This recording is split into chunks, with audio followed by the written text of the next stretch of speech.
few days ago, Shina Abiola Peller, a member of the All Progressives Congress in the House of Representatives, said that he was ready to answer the call of the youth to run for president of Nigeria. Does that amount to a declaration to run for president? Does he have an opinion regarding the ongoing tug-of-war in the southwest between Tinubu and Oshibajo camps over his party's presidential ticket? What's his honest appraisal of the Seyi Makinde administration in Oyo State? And to what extent has he gone to help resolve the issues affecting the capacity of APC to function as an effective opposition to PDP in Oyo State? Well, we have the man himself, Honorable Shina Abiola Peller, joining us now on the morning show to have a conversation on the general state of the Nigerian politics and governance. Good morning, Honorable Shina Peller. Good morning. Good morning, my brother, Steve. Good morning, good to have you. Good to have you, long time. Where are we? We know that you're in the House of Representatives. There were little talks about you running for Senate in Oyo State, but then all of a sudden, it's about the presidency. We see that your posters are everywhere, and you try to address this development in one of your posts on social media. Are you running to be president of Nigeria, Honorable Shina Peller? Thank you very much, Steve. I like where you took it from, from me running for Senate, which definitely has been my aspiration and aspiration of my people, I think the people of Oyo State. And but at the same time, you agree with me that there has been a persistent call, from young people in Nigeria for a need to get an energetic, young, innovative, detribalized leader who has excelled in both private and public sector. Yes, the youth in Nigeria, especially the northern youth, they want me to run for president. There has been this clamor, for me to run for president. And in as much as I align, with with this clamor, I believe that Nigeria is at a critical stage where we must be able to yield, to the call of the youth. Because if we look at what is happening in the entire world today, we have more young people, in the world, not to even talk about Nigeria. In Nigeria, we have about 75%, of our population, to be of young people. And with the existence of internet, technology now, an average young person in Nigeria is competing with his mate, his age mate, maybe in South Korea, in China, or in the United States of America, all in the world. So if you have, the largest percentage of a population, I believe that we must be able, to listen to them and, to do what they are required to do. And but at the same time, the truth is we cannot erase, the importance of the political party, the decision of the party here, because party is always supreme. But I believe that my party, the ruling party, would want to win an election free and fair. And if you want to win an election free and fair, you will definitely, want to, put into consideration, youth position, and also not even just youth position. You'll be talking about even considering decisions that we aid national unity. That is when the issues of zoning, we come into play, and also talking about the inclusiveness of the women, the inclusiveness of youth, and even people with disability. We need a system in Nigeria that works for all. Nigeria has been battling from system failure for the past about 3 to 4 decades, and this is just getting worse and worse. And this is not the time. So even a lot of people have been looking at me and just say, yes, am I going to declare? It is bigger than declare. Nigeria is bigger than all of us. We must realize that we have a country that everybody will leave behind. Death is inevitable. No matter what you become as a person, you are the richest person, you are the most powerful person, you are the strongest person. There will be a time that God will call for your soul, and you will leave the country behind. And when you leave the country behind as a generation, you must understand that your first obligation as a generation is to be a bridge of hope for the generation that is coming behind.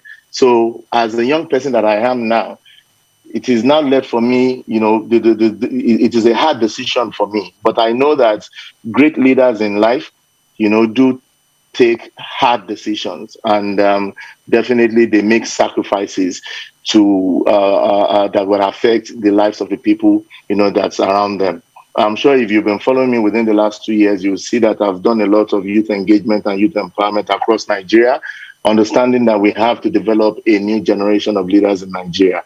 So these youths, that I know that I have trained, in their various states. I've spent time with them at least a minimum of 3 days, training them on active citizenship, developing their interest in political mobilization and political organizing, and also developing their interest in nation building. Don't forget that majority of the youth that we have in Nigeria will focus at entertainment.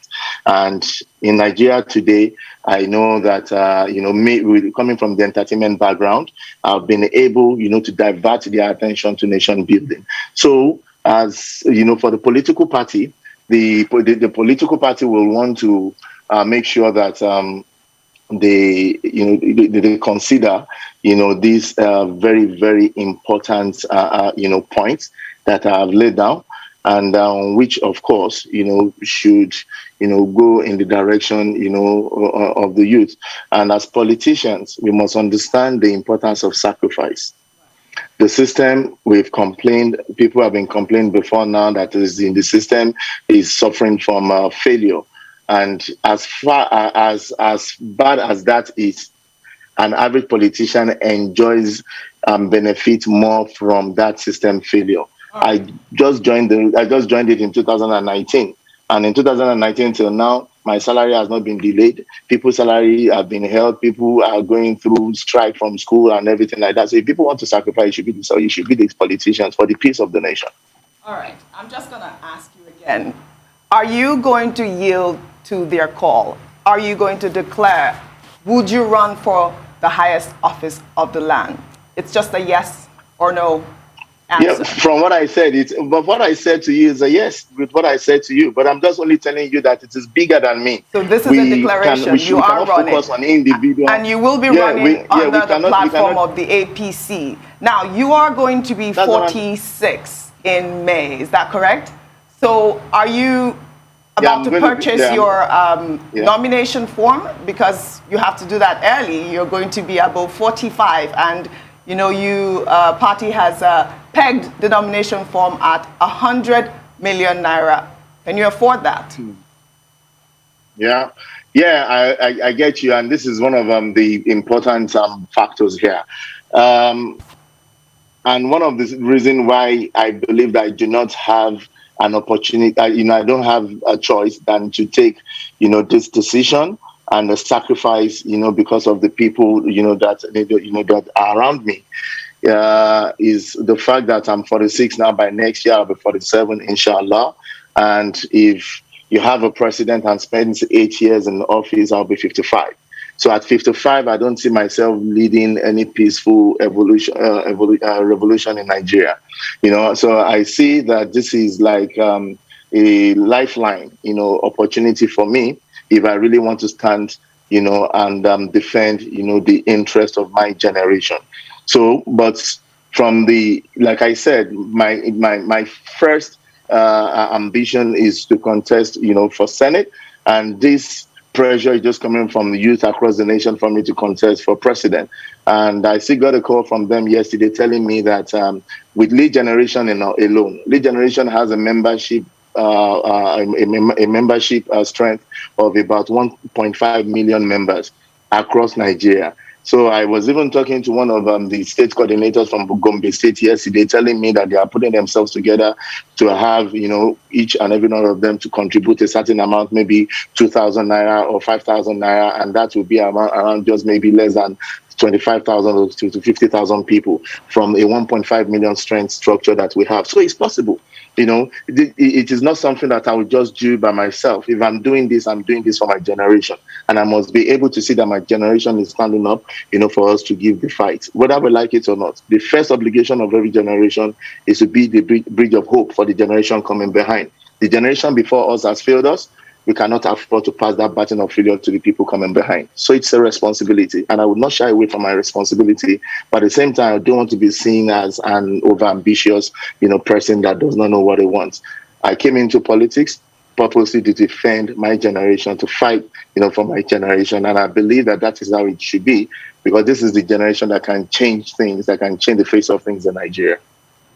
100 million naira is a lot of money, no matter how deep anybody's pockets is. It's a lot of money. 100 million naira with 2,000 naira for 50,000 people. At 5,000 naira for 25,000, at 20,000 people. It depends. If I like I said to you, I don't know, probably maybe you've checked out the Lead Generation Initiative. The Lead Generation Initiative is a non-partisan organization and even a non-political organization that is committed to develop a new generation of leaders in Nigeria. And within the last 2 years, we have been able to spread our tentacles across 18 states, where I have traveled myself to all these states, to train youth in partnership with IAGA Africa. I'm sure you know that IAGA played an important role in the Not Too Young to Run bill and effective governance in Nigeria. So we have been training youth on active citizenship for you to understand their rights and their rights as citizens of Nigeria. We have trained youth on to develop their leadership skills, for them to understand that before you think about a leader, probably a House of Rep member, a senator, a governor, a president, you want to ask yourself, are you the kind of president that you want from the confine of your own area? We have developed their interest in nation building.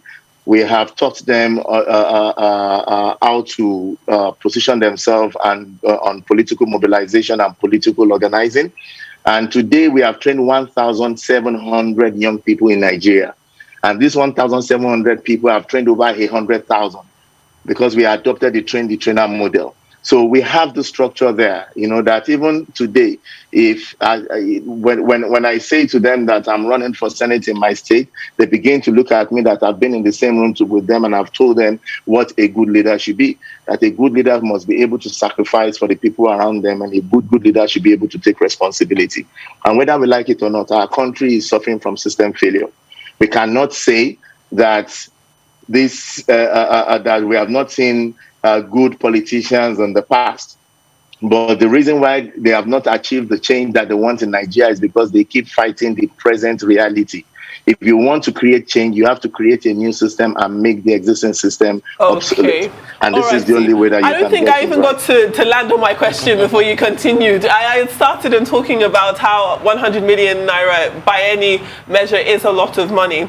And if we look at recent interviews that we've had with members of your party, I believe we had Dr. Betty Edu, earlier on in the week, or not too long ago anyway, and when she was asked about the price of this ticket, she said that, well, for women it's free, for younger people they're discounted, and for other members of society there are different concessions for them, but she stands behind the price of the ticket for president being 100 million naira, because she says that, if you, I believe she said that if you weren't able to pay or crowdsource that amount, then perhaps you shouldn't be vying for the office of presidency, which I thought was quite disturbing, actually, because then the marketization of politics seems to be more important than the actual pedigree of the politician and of the leader. So I wanted to ask you specifically, being that you've spent so much time connected to Oyo State, how and in what ways you've improved life there as a politician. I want to use the example of female genital mutilation, for example. You should be well aware that Oyo State is among the highest, I believe it is the highest state in Nigeria that has the highest incidence of female genital mutilation. It's between Oyo and Osun State. So if we look at that topic, for example, specifically, what, if anything, has the government, the state government, you being obviously attached to Oyo State, but obviously representing it at a different level as within the House of Representatives, what are you doing specifically about socioeconomic issues like that? And how do you think your effort in those areas would galvanize your ambition or your desire to heed the call that people have been calling on you to go for president? It has to be more than just your ability because you can afford the ticket. It has to be more about what you've done in your time as a politician up until this point, don't you think? Yes, I agree with you. And if probably maybe if you follow my activities at the House of Reps, you would understand that I've moved motions and sponsor bills, that address these issues. One that I've done is the need for us to reinvigorate the National Orientation Agency. I believe so much in sensitization and reorientation, training of, the citizenry. Because if you train, the citizens, you orientate them, and you sensitize them, they will be able to, to know what to do and to contribute, their quota as citizens, and be in good behavior. So the National Orientation Agency is one of the government's agencies that pays attention, to this. And I believe that the government has not been given the necessary support, to deliver in their obligation.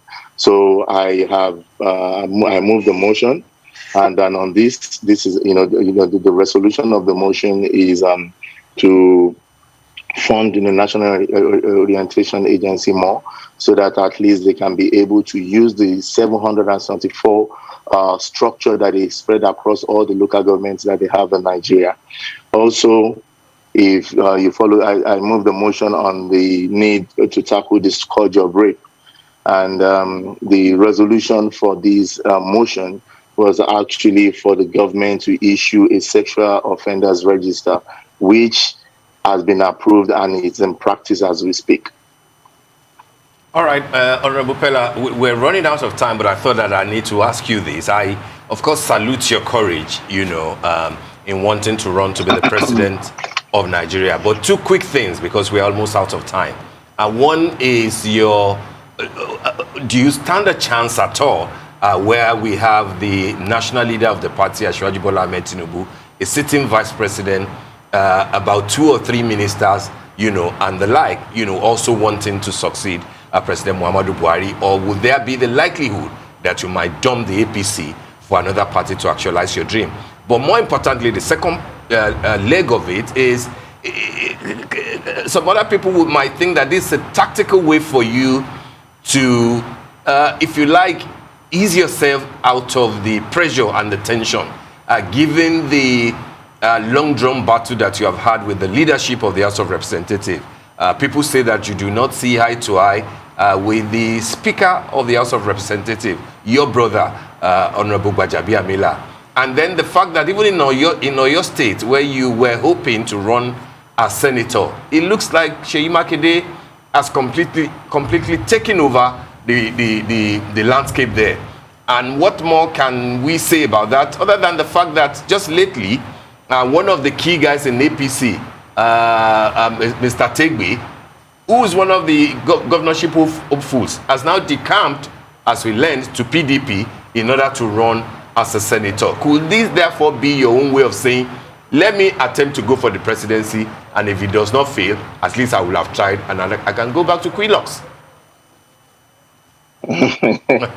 Yeah, definitely.